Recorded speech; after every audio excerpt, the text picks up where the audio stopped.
down. Don't do it. Don't do it. Don't do it, dude. Give it 1 second. We're gonna wait for Instagram. This thing takes forever. Oh. Hopefully it's not a Caleb moment, Steve. Yeah. Where did Dave go? Where did Dave go? Hi, We, guys. all right, we're good. We're good on Instagram. All right. All right, guys. Welcome back to the show. We have a good friend of ours that we've been trying to get on the podcast for quite some time now, Dave Parrish. How are you, Dave? Doing good, bud. Doing good. Thanks for having me. Yeah, thanks for joining us, man. We really appreciate it. Good times, good times. What is this thing you're talking about now? Where's Dave? Oh, no. We have a good friend of ours, Caleb, and he is off the wall all the time, like like a mat, right? Like just like fire all the time, complete fire. We hit that record button, dude, and that boy just Clamps up.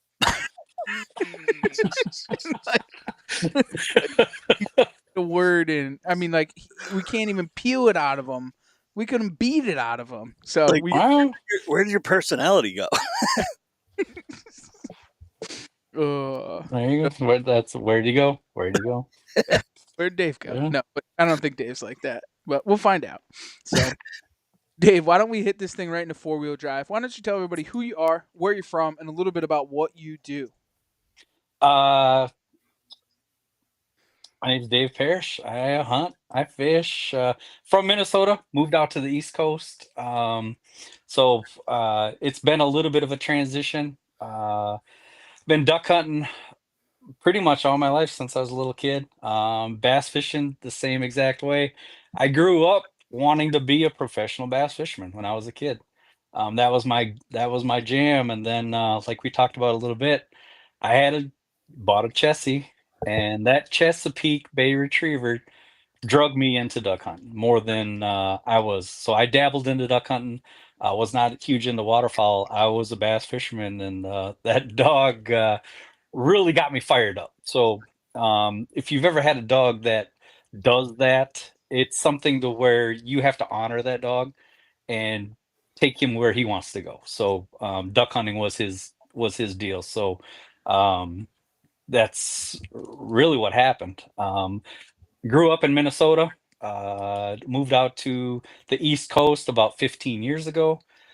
So it's been a little bit of a learning curve, but mostly just turning partridge into grouse and whatever else you guys call your fish out here.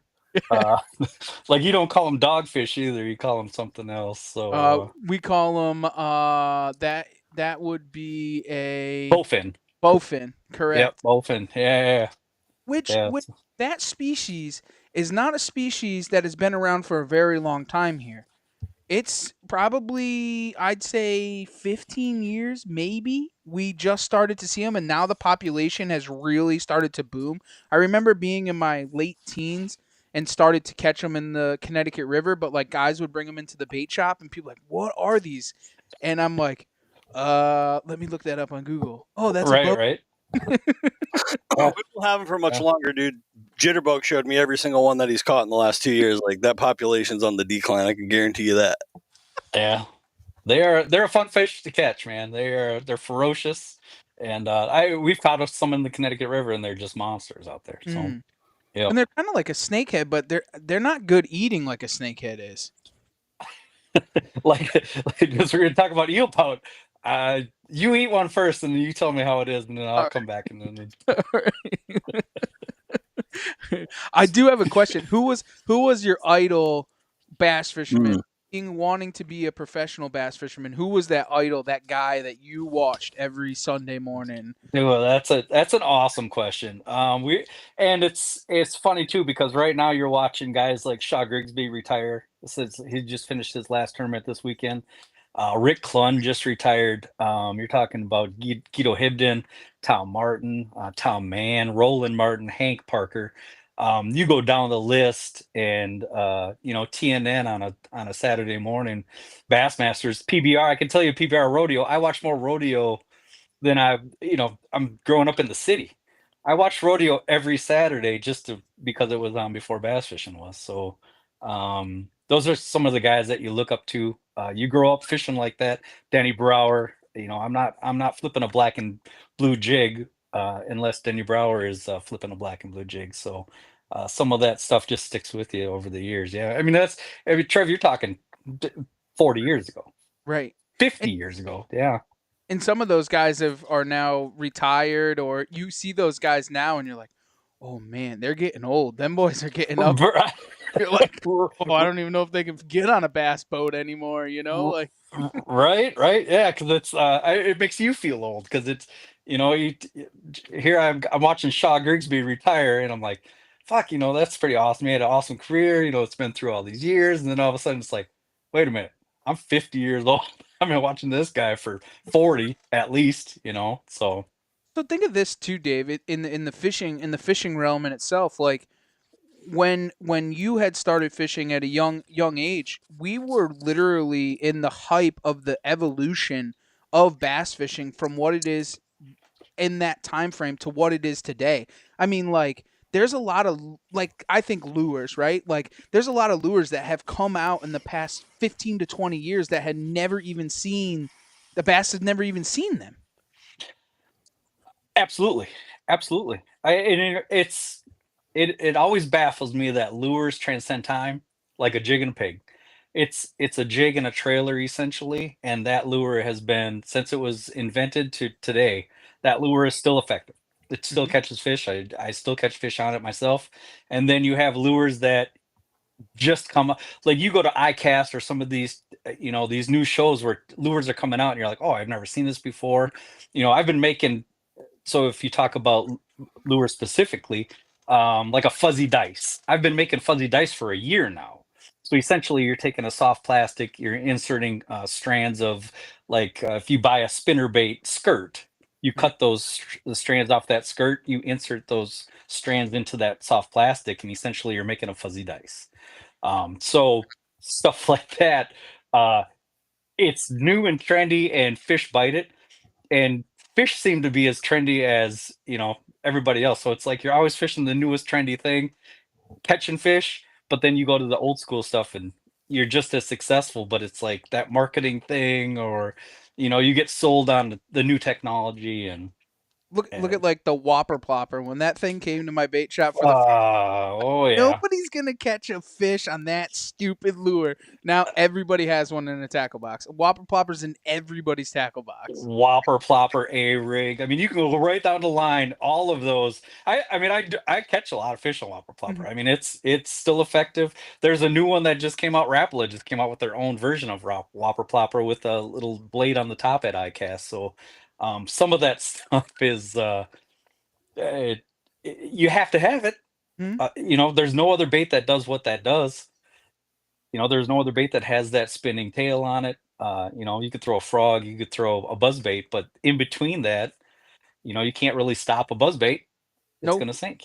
Well, So I remember when Jimmy Houston had the Terminator and he put a clicker on a buzz bait, and you were like, "What in the world is he doing? That doesn't sound like anything." But that literally outfished the regular buzz bait, and you're like, obnoxious. Yeah, "Yeah, yeah. Yeah, crazy." yeah. It's funny you say it because I just got a bunch of buzz baits in, and some of them had clickers and some of them didn't. And I still will bend that wire to not hit that fucking clicker so much, so it like cuts the because it is obnoxious like that sound. And I'm sure they smash them on them, but I was just like, "Fuck, that thing is making so much noise, man." I'm just everything I like is so subtle, and I'm sneaking in, and I'm doing everything I can to keep the noise down and hear this this buzz bait's just like cack, cack, cack, cack, cack, cack, cack, cack, cack, cack.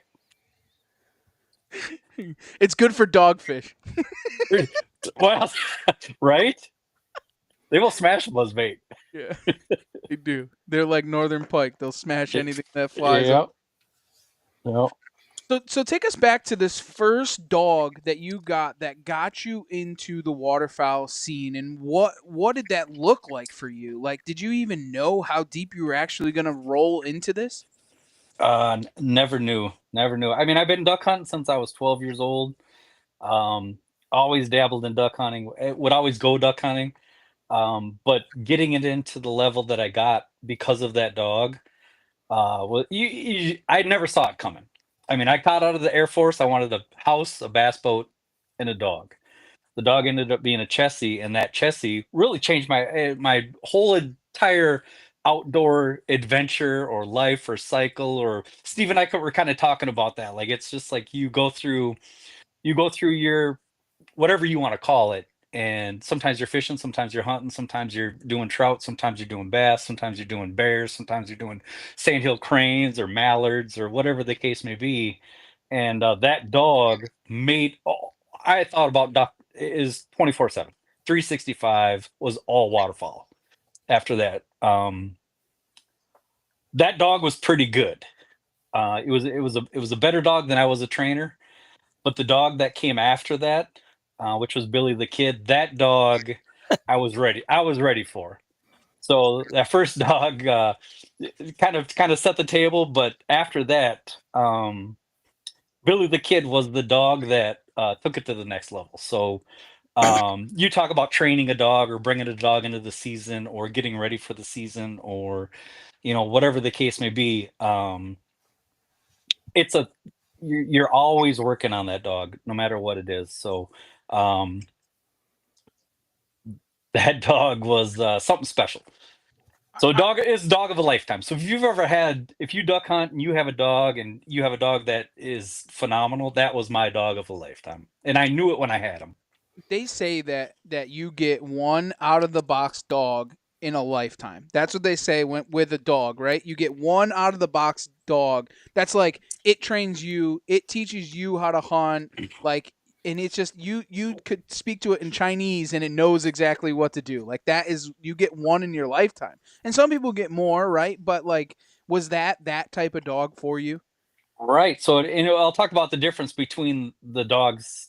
So, my first dog, I was not ready for, and when I say I'm not ready for, I had done some research before I got the puppy, but not a lot. And that dog, we were learning together. So, Mhm. as I'm training him, I was finding out stuff that the dog would do, and like for example, like if I wanted him to sit on a whistle, I didn't know how to teach a dog how to sit on the whistle, so I had him do a retrieve on a lead, and I stepped on the lead and blew the whistle, and he stopped. That was the first time that I taught him to sit on a whistle, and that's all it took. Like I would blow that whistle, and that dog would sit. You couldn't get his butt down any faster. But that's not how you teach sit on a whistle. That was him and I kind of figuring it out together. So, um, not the right way to train a dog by any means, but we were learning. So that by the time I had that next dog, the dog training, I mean, I had done a year of research. I had gone through every single training regimen you can speak of. By the time I had picked that puppy up, I mean, it took 2 days just to pick a puppy out of the litter. It took 6 months just to find a litter. I went down to Kansas to get the litter. Was not going to get one of the puppies because I didn't feel like they were right. Put the puppy through a whole entire regimen of, like I had it. So I wanted a male. I wanted a chocolate chassis, and it was down to 4 puppies, and then I was eliminating them by watching them essentially first, and then I would put them through different things. So I had a little bit of retriever. I would separate him. I would put the puppy by himself. Him and I would go outside. I would just walk around, watch the puppy. But then I wanted to come back and see what they were doing like an hour later, or 2 hours later, or 3 hours later. And the breeder was not really on board with what I was trying to do, Gonna because here ask she that. she wants to she wants to get through all the, she's like, I got people in line, and I didn't pick up like that whole day. I was like, I'm down to two, but I really wasn't sure what I wanted to do. So by the like I was just saying, this second dog, I knew what I wanted. I got that dog, and that dog was next level. So my training regimen is based off of Richard Walters. So if you guys are familiar with Family Dog or Water Dog or Gun Dog, Top Dog, those are the videos and the books that I use. And essentially, I mean, I'm not going to speak for everybody, but I'm talking the majority of the trainers out there today are using a form of that and calling it their own. So those books have been published since 61. Wow. They can call it whatever they want to call it, but it's a version of those, because that dog, those books are based off of behavioral science. Mm-hmm. And then you can call it, if you want to push the dog back to the pile, you can call it 6 different names, but essentially you're still making that dog go to a pile of bumpers, no matter what the name you put on it. So that's what I used. I put the dog through everything. But in order to keep that dog in line every year, like you're going to talk about getting a dog ready for the season, it's the same thing. I like to start from the beginning. You start with basically my dog is 7 years old. He'll go through sit on a leash, and we'll start from there and then go through the whole thing. We'll touch base. So where do you start? Like if I had a puppy and I'm ready to rock and roll, and it's almost season and we're gonna start training, what does that day look like for you?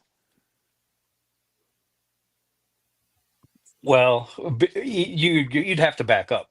Okay. 'Cause, I mean, yeah, because you can't have before you touch a puppy, you should be doing all of your research prior. Like once your puppy, so Richard A. Walters, that book says you got to pick that dog up on the 49th day. And there's states like I got my current dog from Minnesota, you can't pick him up till 8 weeks. So you're already behind. So instead of the 49th day, now you're on the 56th day. Mm-hmm. So you're a week behind, and that's how. I mean, if you want to talk the importance of a puppy,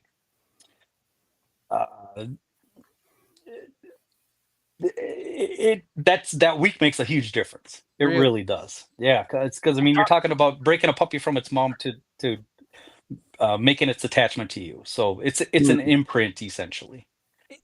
And a lot of people though they'll say like you don't want to, or some people say different, right? Like some people say you start right from the beginning, right? Like myself, I started right from the beginning, but some people will say that they don't start breaking that dog until they're 6-8 months old. So this is the difference between a trainer and somebody that's training their own dog. So a Right. trainer won't take a dog till they're 6 months old because they got their adult teeth. They can put them in a kennel all day long. The dog should be housebroken for the most part. But if you're training your own dog, my dog is done at 8 months. Right. At 6 months he's ready to hunt. By 8-9 months we're working on directionals and casting, and he's almost finished at a year. So a lot of these trainers take a dog at 6 months because they don't want to take a puppy. They can't have a facility full of puppies because that just wouldn't work. So they're waiting for these dogs to be essentially adults before they take them. So if you're talking about a training program that won't take a dog till it's 6 months, that's kind of the difference between training your own dog. So what are you doing training your dog? So you're saying at the 49th day is when you want to start training, and what does that training look like? Yeah, I mean like we talked about, you take a puppy out of a litter, you don't know what you have until the end. So that dog, no matter what it does, it could be the best duck hunting dog in the world, or it could not be a duck hunting dog at all, but it has to have obedience. So everything it does on that first training is all about obedience. So you're doing leash work, you're doing sit, you're doing heel. So you'd be walking that dog at heel. You might do a little bit of kennel work, just little bitty things. But that 49th day is when it starts, because that's essentially the imprint between you and that dog, more than it is about making the dog do what you want the dog to do. But within 2 or 3 weeks, you can tell a puppy to sit, and that puppy will sit until you call that puppy. I mean, it's pretty impressive to see a puppy that's 12 weeks old sit on command at 50 yards, because you just don't see that. Yeah, right. No, you don't. You don't, because a lot of people are starting them later. Right.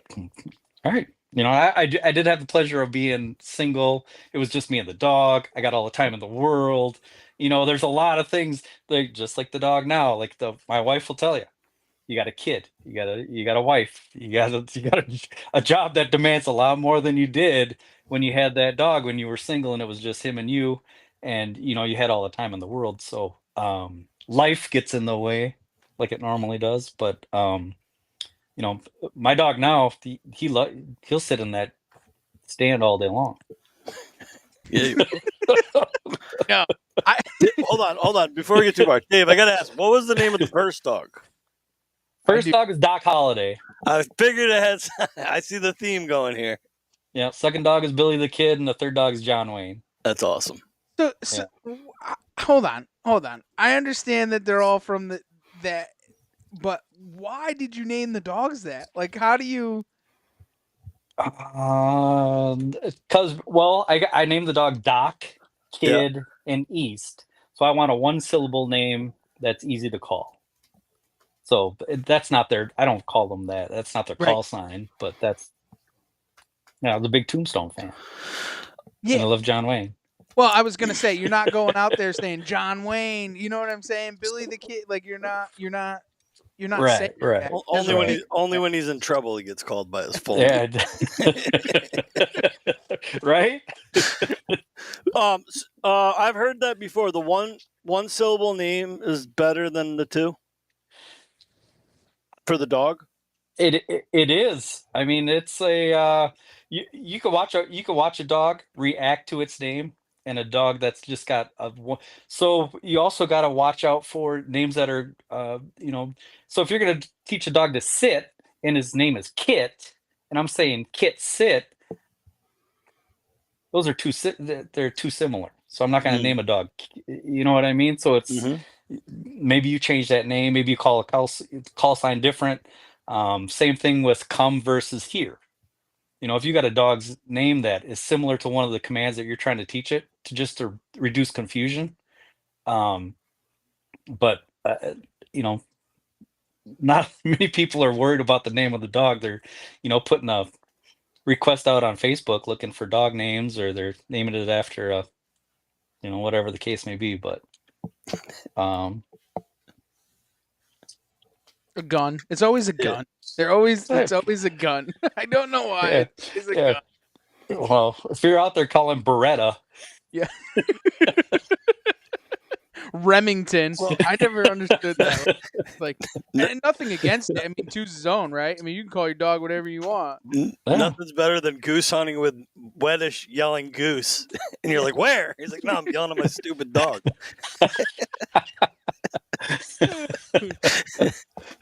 He doesn't yell at that dog, Steve. Go on.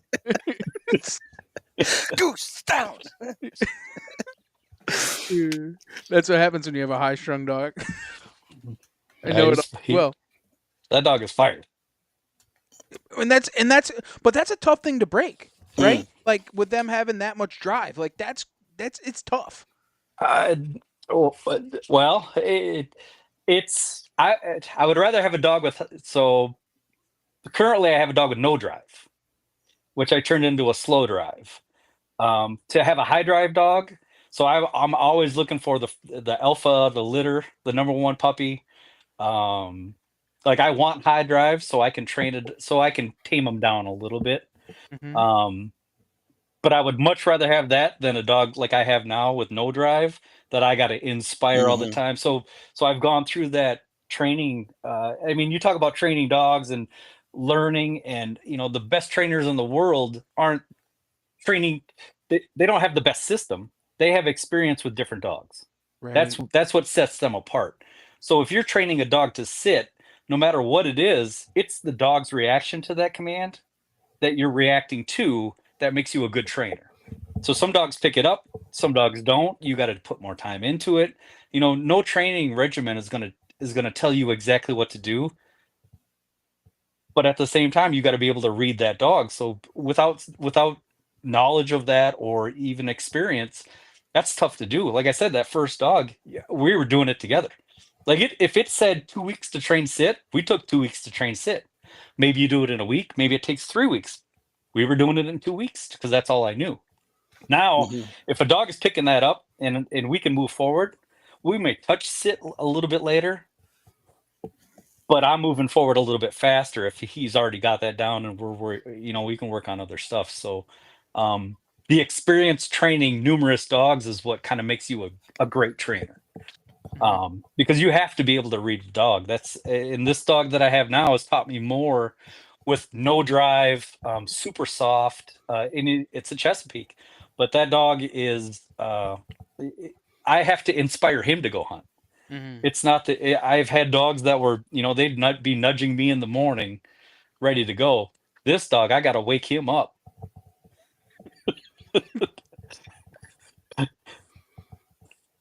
So, But you know what? That's one thing. I think that's what makes a dog trainer or somebody who has a dog that's trying to train it in whatever field that they're trying to train it in.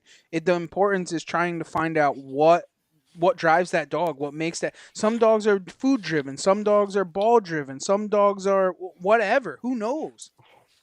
absolutely, absolutely, yeah. It's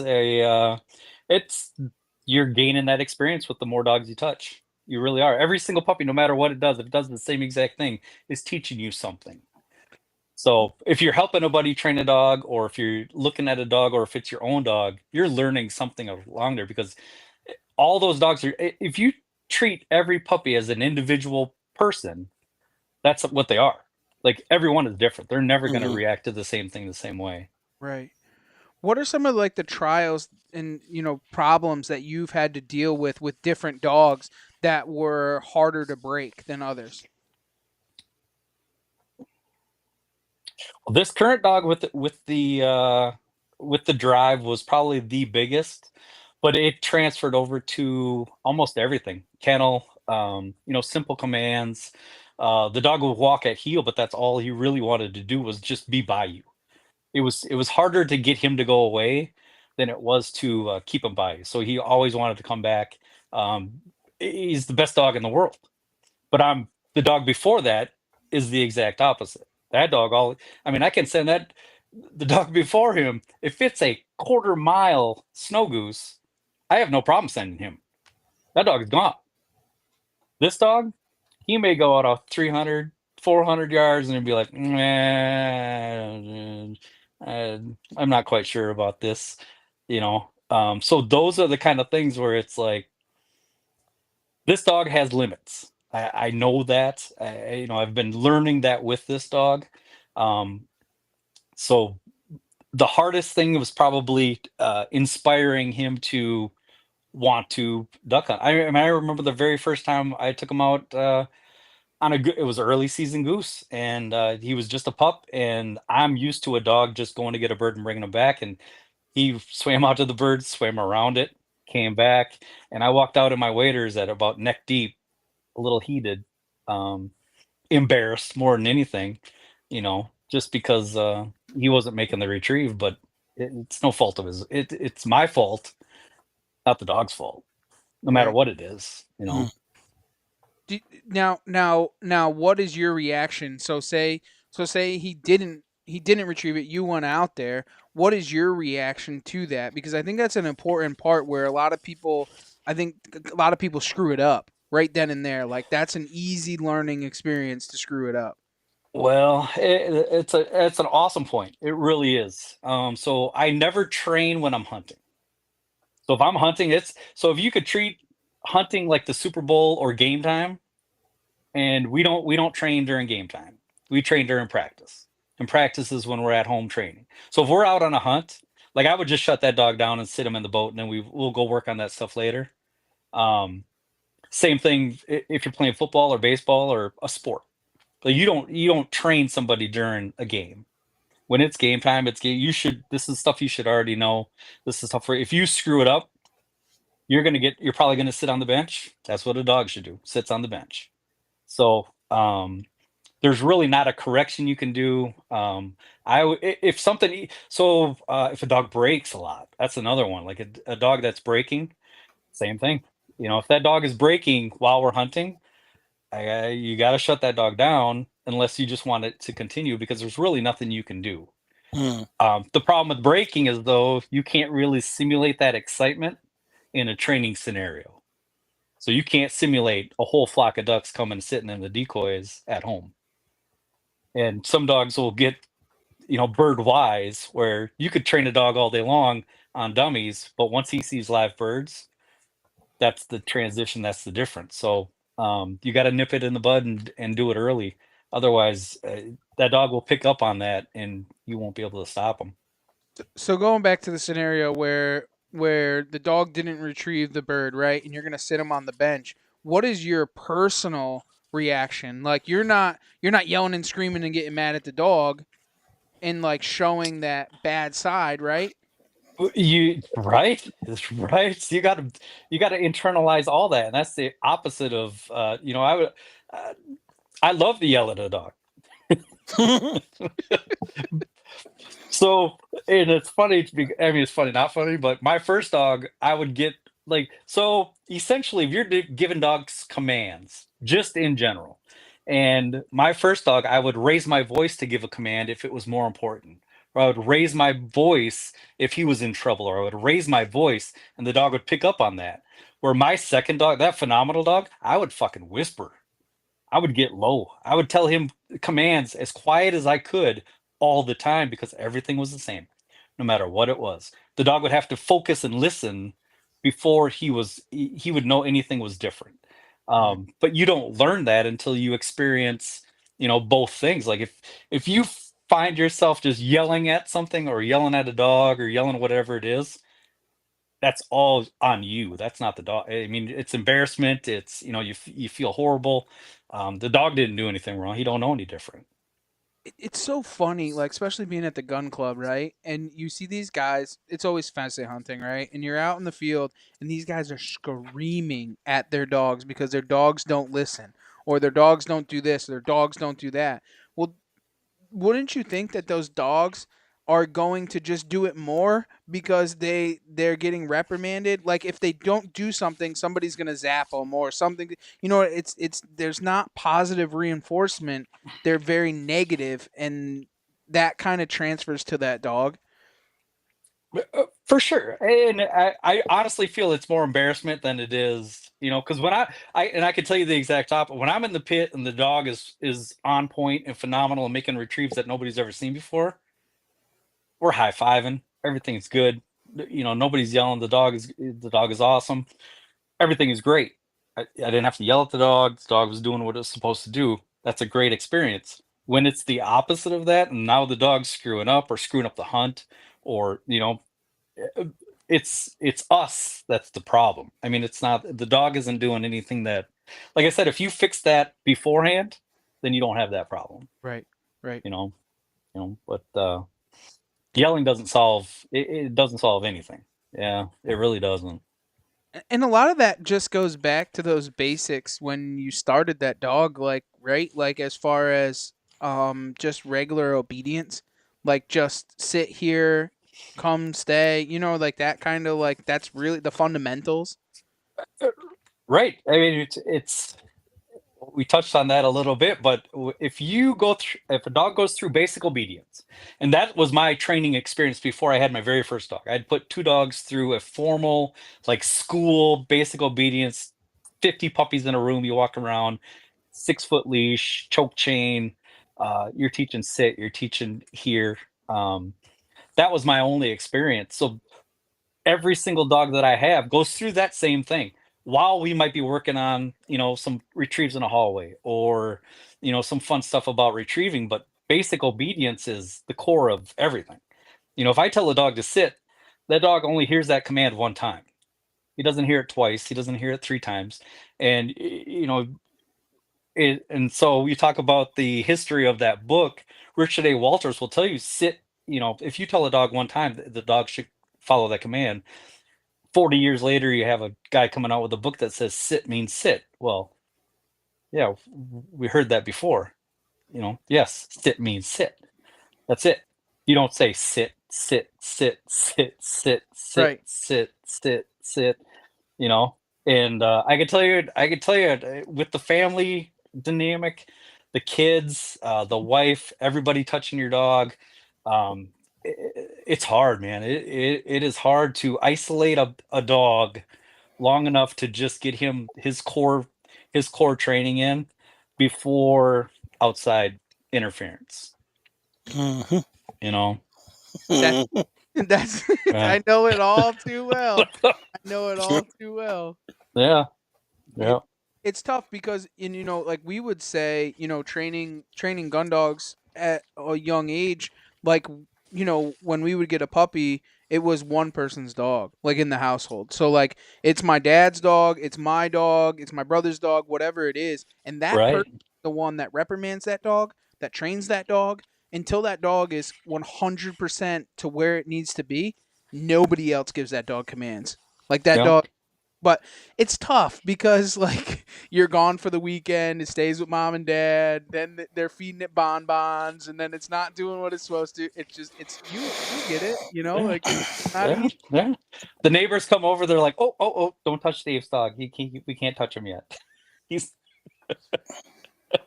That's really how it is. They well, they will tell you. I did it for a year. So until the dog turned 1, nobody could touch the dog. You can't pet the dog. You can't look at the dog. The dog is literally essentially he's in training. He's got COVID. Stay 6 feet away. Yeah. So there's a reason 1 for year. There's a reason. Absolutely, this is not a family dog. This dog is not just going to sit around and put his paw up for a treat. I went through it. That's the hardest part, though. Especially married with kids, like it. It is a family dog, but it's also a working dog, and trying to draw that line and kind of getting the best of both worlds, and it's hard. It's really hard. I can tell you it's extremely hard, but not only that, but you could take that dog to any level at 1 year, and then after that, it's going to be a slow downhill. After it's all the experiences, it rides in the car across the country. I got another dog in the house, so that they're yelling at that dog, but the other dog is in the corner sitting. 2 dogs is even worse. Yeah. You can't yell at one without yelling at the other one. Nope. Yeah. I had my lab now, and she lived at my parents' house for a year. I couldn't have her in the apartment, whatever. Now, mind you, Ruby was a like a soldier, like anything a good gun dog would be, because I was with me constantly, travel, do everything. You know how it goes. Right. Went to my parents' house. That dog will never be the same ever again, and she's 3/4 of what she was before, because it's just difference, like different things, train different things. And I would try and go there, and I'd be there 15-20 minutes every day trying to throw bumpers and stuff, but there's uncontrollables, right, that you can't control when you're not there. That's life. That's life, man. And I think the average blue collar dude is dealing with the same problems, and you're not gonna get a 10 out of 10 dog. It's just not gonna happen. Well, if you know these things going in, it may help a little bit. Mm-hmm. You know what I mean? If you can keep a dog, away from all the external factors as much as possible, if you can, be prepared when you get a puppy before getting the puppy, and then kind of researching afterwards. I still think that first month I can do more on that from the 49th day to, whatever it is, 79th. That first month is just core stuff, and that whatever that puppy picks up in that time, it will duplicate the rest of its life. Mm-hmm. It's just when you're training your dog and you're going outside and you're throwing bumpers, or you're going through the basics, say, like, how long is a training session with the dog before it loses interest? Well, so not only that, but is the dog losing interest? Is it not? So when I'm training a dog or a puppy or at any time, it could be having a bad day. It could be off. Sometimes it could be 5 retrieves. Sometimes it could be 50 retrieves.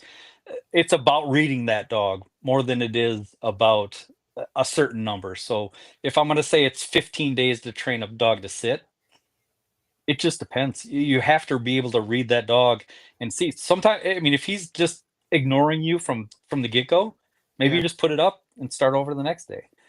It's hard to put a number on anything because reading that dog is so important. Mm.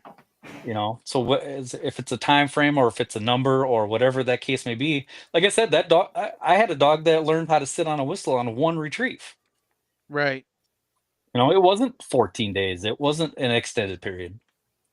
Um, Like are you going out there with one thing in mind? Like you're going to go out there and you're going to train fetch, or you're going to train, or are you training multiple things at once, or are you just kind of progressively moving yourself forward day by day?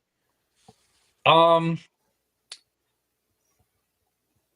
I like to have a focused area of what we're going to work on. So if we've touched certain things already, I'll know where that dog is at. So right now, if we just started to train a dog or to refresh a dog or to get him ready for the season, if Mhm. that dog is a senior hunter, let's say, um, I'm going to start that dog at square one and then see how he does through the whole entire thing, and then see where he needs areas of touch up. So maybe your dog doesn't cast very well. Maybe he doesn't sit on a whistle really quick. Maybe he sits on a whistle, but he's facing the wrong direction. Um, whatever I can find to fine tune, I'll work on that area. Um, so that's usually what happens. Like I'll run a dog through from start to finish, and then see something, and if it could be casting left versus right, or setting a dog back. You just one simple thing, and then I hit that over and over and over again till it's refreshed. When you pick out that puppy and you bring it home and you're starting to work on things, at what point do you start to find out if that dog is going to be gun shy or afraid of loud noises or anything like that?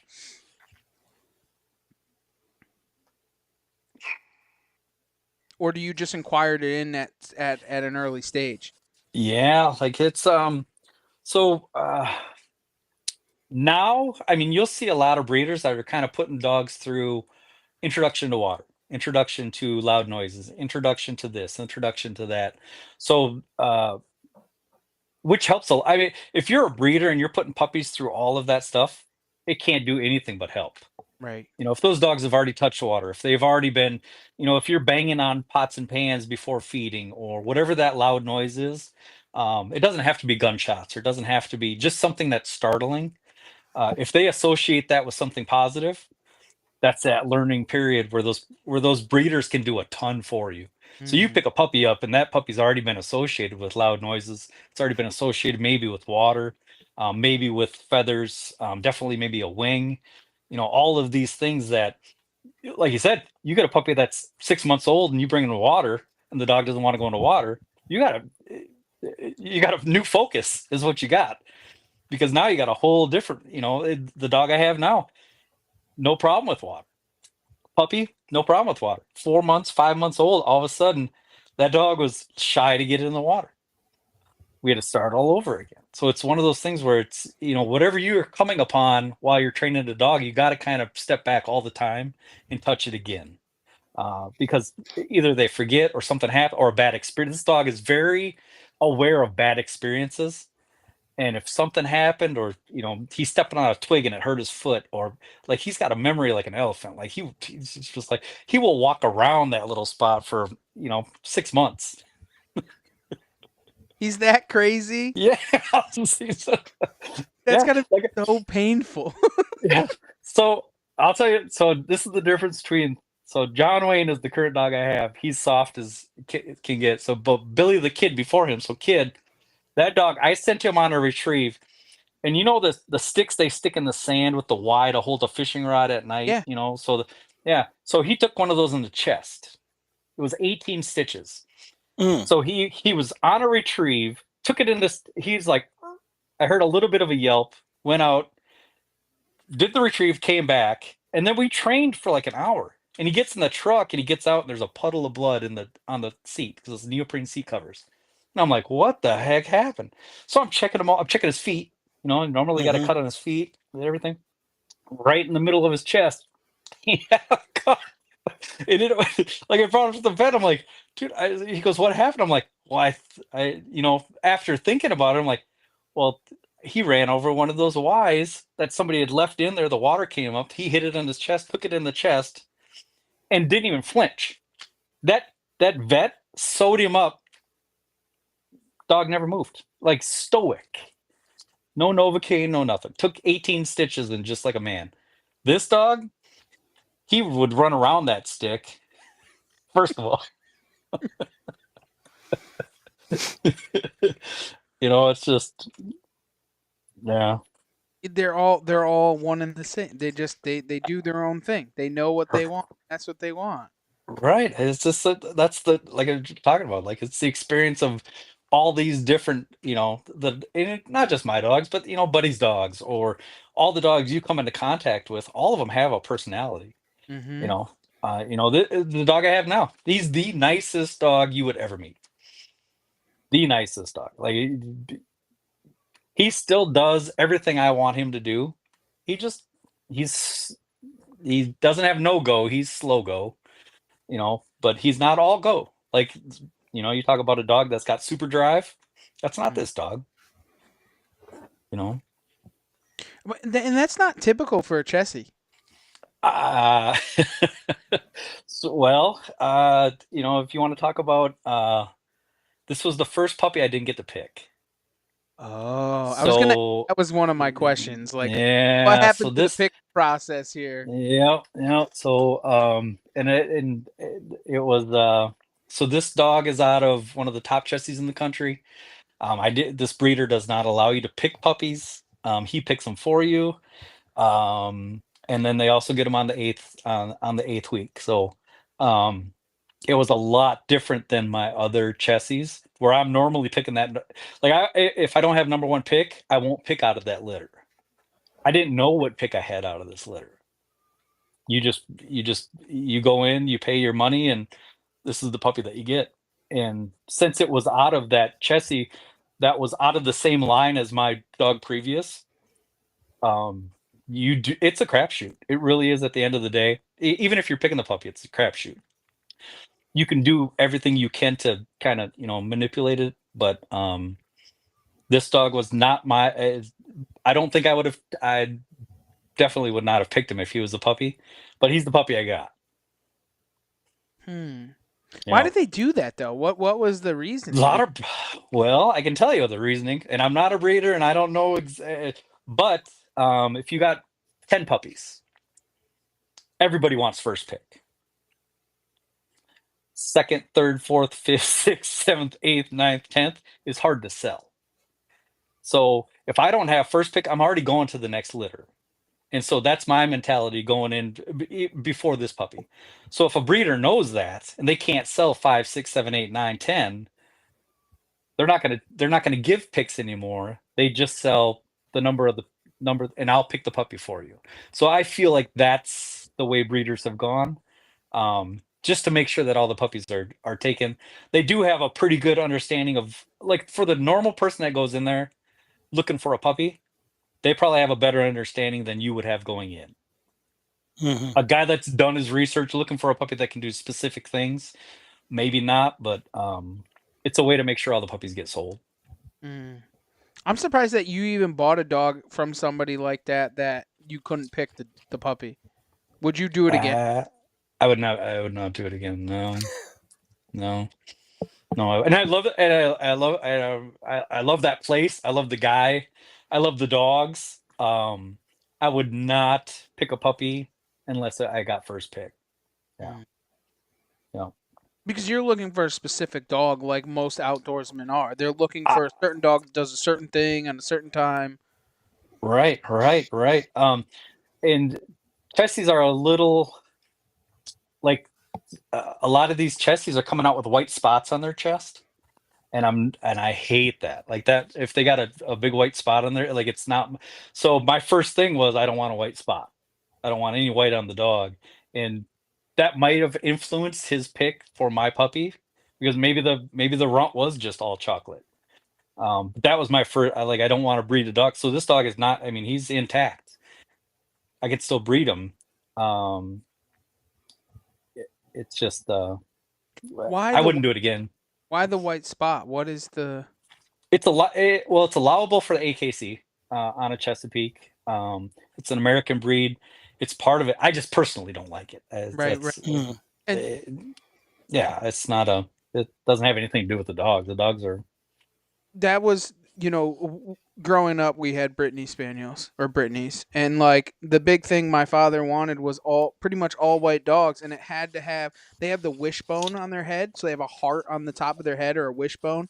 It had to have a full wishbone, and it had to be mostly white with little speckling on its legs. Like that was what it was. But all of his dogs literally look the same. Like, Yeah. but that's just what they want. Like different people like different things. Shorter nose, or people like certain labs with different features. Like I guess it's the same thing, right? Right. Right. I didn't know about.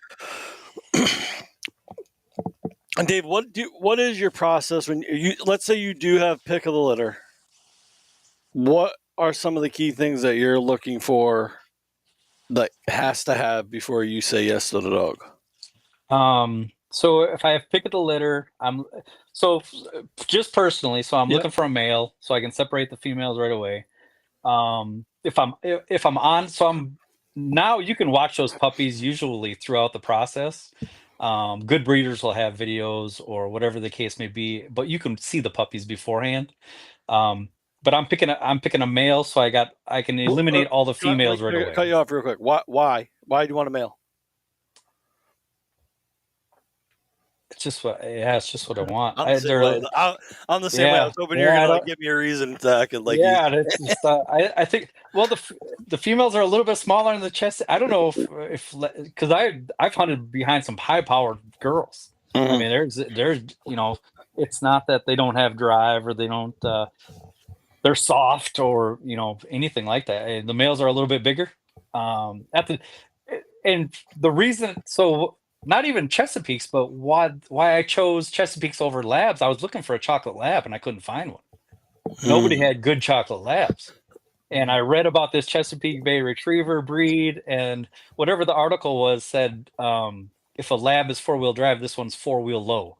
And I was like, oh, I'll take a Chessie. Yeah. All right. Sorry to cut you off. So you're looking for a male, eliminate the females. Now what are you looking for? Yeah, so that usually that's half the puppies right there. So if I'm on site looking for puppies, I separate as I'm going. So I will take all the females and put them either back up or in the kennel or out of the way. But I just want all the dogs that are in the possible selection to be together. So I got the females out of the way, but maybe before that, I watch all the puppies react together. I watch them eat. I watch them go outside. I watch them play a little bit just to get an interaction. So it's pretty easy to pick out a alpha and a runt.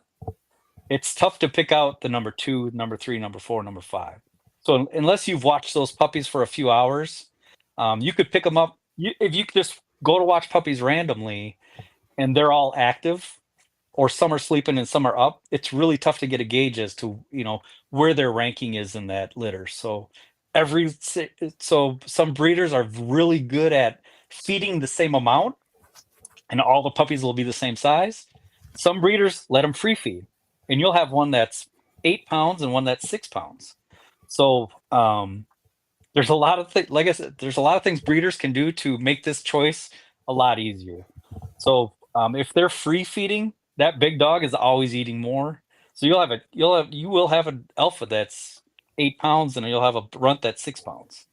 You can easily pick them out, but I'm looking for the biggest dog, but I'm also looking for the dog that is the most active.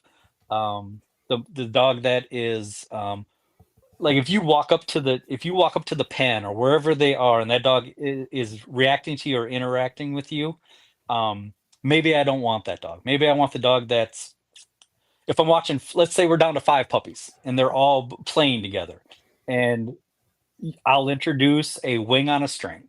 So I'll get the puppies chased a little bit and see which one is interested in that. And the first one that drops out, I put him with the girls. Okay. So So I got the big dog. I got maybe 2 or 3 ones, but the smallest one I've already taken out, and now I've taken out maybe one that already lost interest. So if I'm watching puppies for, like I said, that dog, it took me 2 days to pick, and I was probably there 8 hours. I watched the dad run. I watched the mom run. I watched those puppies for probably 6 hours at each interval. So I watched them eat. I watched them sleep. I watched them wake up. I watched them, just interact with each other. And then I took them individually out into the yard and then watched every single one of them. So so at the end, if I'm down to 2 puppies, let's say, I'll put that puppy on the ground and just take off and walk across the yard and see what that puppy does. And the best dog that I had, I turned around and the dog was gone. And I was like, oh, jeez, I just lost his puppy. Come to find out, he's right at my feet. Mm. He had followed me 50 yards across the yard and was already following me. So those are the kind of things where it's a deciding factor. Is it still a crapshoot? Absolutely. Mm-hmm. Absolutely. But that alpha dog with drive and just, being able to tame him down rather than to pump him up is much easier than to, if you're waterfowl hunting or whatever you're doing. A family dog, maybe you don't want that dog. Maybe you want something in the middle, something, maybe on the lower end. But there's tons of things you can do, man. You could interact with the puppies, you could play with the puppies, you could put a wing on a string. You could watch them eat. But yeah, time with them is probably the most important thing. Mm. Yeah. Because you're looking for that certain dog to do certain things. Like you're gonna start, and especially starting right then and there, because you're gonna at day one, when you get the dog, you're gonna start training with it. So if it starts to follow those rules and regulations, Yeah, you gotta, if you introduce a wing, that's a lot of prey drive. You're instilling, that those dogs should all have some kind of prey drive on it, essentially, without you doing anything. That dog's been they've been bred to retrieve. So, you shouldn't be trying to inspire that dog to go get something fun like that. right? Yeah. What does the breeder say? Like, do they normally care, or they kind of deal with that on the daily gate? I'm probably an asshole customer. Yeah. Oh, okay. little over the top, just a little. Yeah. He's passing Yeah. it along, and so But you know Yeah. what, though, Dave, Yeah, so- that's a big decision, man. Like, that's a dog that's going to be with you for 10, 12 years plus, right? Like, you want to do everything you can to get it. Like you said, there's no guarantee, but at least you know what you're starting with. Well, right. I mean, if you talk to somebody and they walk into a group of puppies and this puppy was just picked me out because he was the one jumping. I'm like, well, that breeder didn't do a good job. Those dogs shouldn't be jumping. They should be in a facility where they're not jumping. You're in there with them and they're all on the ground, so you can approach them. So if you have them in a pen and the dogs have to jump to see you, that dog's going to jump on you when it's an adult. Mm-hmm. So little things like that. I mean, breeders can do so much to just determine how a dog is in its adult life that I don't think it's really. They don't do enough. They really don't. If you thought about everything you do in that developmental stage for a puppy, just putting it in a pen, and if you walk up and the puppy's got to jump on the side to see you, that puppy knows that it's got to jump to see you when it's an adult. So it's the same puppy that's jumping on your legs, same puppy that's jumping in your lap when you're, it was an instilled behavior that it had from the get-go.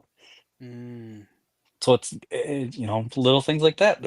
You talk about a breeder that's like an engineer or a psychologist, and you go into their playpen and the dog's got bells and whistles and ramps and bridges and all these little things that can the puppy can interact with, versus the puppy that's sitting in a thing of paper. Right. Mm-hmm. That dog down the line is gonna since the day it was born, it has bumpers and this and that, and it totally, that's the difference. Right. Yeah. I mean, it's or a breeder that gives them stuffed animals, and they chew the shit out of stuffed animals for an hour, and then 2 years later, it's chewing on your shoe, and you're like, I don't know why this dog chews on shoes. It's used to it. Wives are really good at doing that shit too. What, chewing on shoes? Nah, bringing them home a new toy every day. Oh yeah, Chew the Oh shit. yeah. Jesus. that is the Yeah. worst. Yeah. That was one thing that when I had gotten a dog is we wouldn't allow balls in the house because well, it's a little bit different because our training regimen was that she got a ball when she did what she was supposed to do as a risk reward, like a bomb dog, right? Like a canine does, yeah. Correct. So that Yeah. dog was trained as that to find antlers, and when she found antlers, then she would get a ball to play with. So the dog wasn't allowed to play with toys or anything inside the house because it was only given a toy when it as a positive. So, Yeah. but then Did you do Dawkins? What's that? Was that Dawkins training for the sheds? Part of it, yes, part of it. Yeah. And then some of it was I have a good friend of mine, Yellow Shed Dog, and he has his own training regiment that I actually followed, and he was the reason why I had started doing it. And it was on moose antlers, and he actually, so his training regiment was the dog would find an antler and bring an antler back, and then he would give it a little piece of chicken, like a boiled piece of chicken, as its reward. Sure. Well, my dog is not food driven. She don't give a shit about a treat. She don't give a shit about food. She don't give a shit about nothing. And I for a long time, mind you, this is my first dog, kind of like, your first dog, where you're kind of learning together and trying to learn this. And one day I was with a couple of Navy SEALs, and they were the dog trainers from the Groton sub base.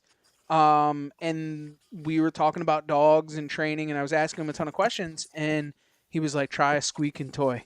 I'm like, what? And he's like, yeah, squeak toy. He's like, my canine dog right now likes toys, or balls. So we were doing some training that night, and she brought back an antler, and I threw a ball for her, and she lost her mind. And it just clicked, it just was like, wow, that's it. Right. The problem now that I have with her, she's so ball driven. If the kids are playing with a ball or something, she loses her mind. But you can't. The problem there, and I'm kind of torn. I just don't bring her out when the kids are playing with balls because I can't correct her on it. That's her thing, right? Like, what do you? Right. You're kind of torn because you can't yell at the dog and tell her that she can't have the toy when Gotta put her up. Yeah. it's just, you just put her inside and lock her up, and that's the end of it, But it's kind of crazy because you really have to read the dog. If you're not reading the dog's going to tell you what it wants, right? Like, that's just the way it is. Eventually, right? Yep. It takes Same thing. You don't, take a waterfowl dog out and throw a stick. Yeah. What's the reason for that? So everybody else knows.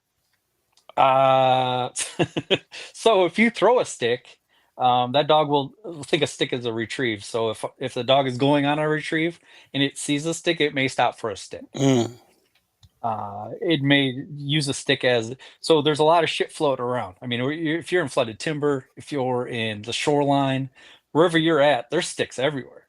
If a stick is your reward, usually labs, chassis, you give them their retrieve is their reward. Right. But I would highly advise that nobody uses sticks to, we have a house dog that's a lab, and that dog will pick up any stick at any time, no matter if he's going out to get a bumper and he sees a stick or smells the stick or thinks the stick is over there, he chooses the stick over everything because he can chew a stick to shit. Right. Like, that's his jam. Dave, I had a Springer. I got her for my 18th birthday. And you want to talk about the retrieve being her reward? That's all this dog ever wanted to do was retrieve. And I was 18 years old, so just it's the first dog, you don't know what you're doing. Dude, anytime you took her outside, she'd just throw me something. And you'd stop by the house and we'd just be bullshitting in the driveway, and she'd come over and she would drop something at your feet and just start barking at you. Come on, throw it. And you'd pick it up and you just throw it just to just go. She'd come back with it. Come back. So finally you get sick of throwing it and you just like put it away. She'd come back with a wood chip, a piece of leaf, a grass, setting it right on your boot. Come on, throw it. Like, what am I going to do with this little tiny thing? And she could Doesn't matter not. what it is. Oh my God. It was so annoying, but would not stop. That's all she wanted to do was retrieve. Nonstop. Did you hunt with her like that? Like she retrieved or anything? She was just a spaz, bro. Yeah. Would not stop. I mean, hours. You throw your arm out trying to just did not want to do anything but play fetch. It was insane. Nothing wrong with it. They just want a job, right? They just want a job, some type of job. It doesn't matter what it is. Yeah, that's the nice thing about chess is they don't whine a lot. So if they're all excited, they don't make any noise. But a lab, if you're sitting in the blind and he's just like bark, bark, bark, bark, bark, going crazy. Yeah, love that retrieve. Yep. Dave, we really appreciate you jumping on with us, man. It's been absolutely awesome. I don't think that it will be the last time. We do appreciate it, and I guess we got to dive a little deep, maybe into fishing sometime. We've had a lot of fishing. Ooh. So the breakup for dog training, and everybody's kind of doing it and finding it. So we do appreciate you jumping on. But before we let you go, Dave, can you tell us what drives you outdoors? Ooh, what drives me outdoors? Like we talk about, it's a cycle, man. So what drives me outdoors personally has changed throughout the years. So it's always a challenge. It's always something new. It could be the gear. Like right now, I'm into a bunch of gear. Like I love buying new shit. But I think it's really about the new challenge. If you've been hunting and fishing for a long, long time, and you go to a new species or a new location, or you travel, or whatever that case may be, that's what it gets me excited about, is stuff that you haven't done, and it's a new experience. So there's so many doors to open up as an outdoorsman. You can challenge yourself in so many different ways. Yeah. It's like being I don't know where my train of thought is. I was going to say something about golfing, but I didn't really know what to say because I don't know much about golfing, so I'll just leave it alone. Never mind. Would you watch Happy Gilmore Friday? I did. I watched Happy Gilmore. That was horrible. What'd you think? I liked it. It was never going to match. The first one is a time-tested classic. It's 29 years old, so like it's not going to be as good as the first, but there's a lot of good cameos, a lot of good inside jokes. I thought it was all right. It was all right. Cameos, dude. He had every famous person for the past 25 years in that movie. There was some that I missed. I didn't even know till after. I was like, oh shit, I didn't even realize that was who that was. My favorite part was all the flasks he had. Like everything was a flask. The cucumber. He grabs a golf ball and he's sequels are never good as the first one. It's just the way that it goes. Yeah. Just a flash one. But Dave, we appreciate it, man. We can't wait to see you. And everybody, where can they find you? I almost forgot that part. Oh, Bass Fishing Northeast is the Instagram. So that's like I've been working with Trico Rods a little bit. So working with those guys. But Bass Fishing Northeast on Instagram is where we've been putting that stuff up. So shout out to those guys. They've been a huge supporter. If you, I don't know if you guys are bass fishing at all, or walleye fishing, or any fishing that, even trout. But if you're like using a spinning rod for trout, like the sensitivity on the rods is unmatched. Really? It's awesome. So that's where we're at. Awesome. We appreciate it, Dave. And for everybody else, thanks for taking the ride right here on the Outdoor Drive.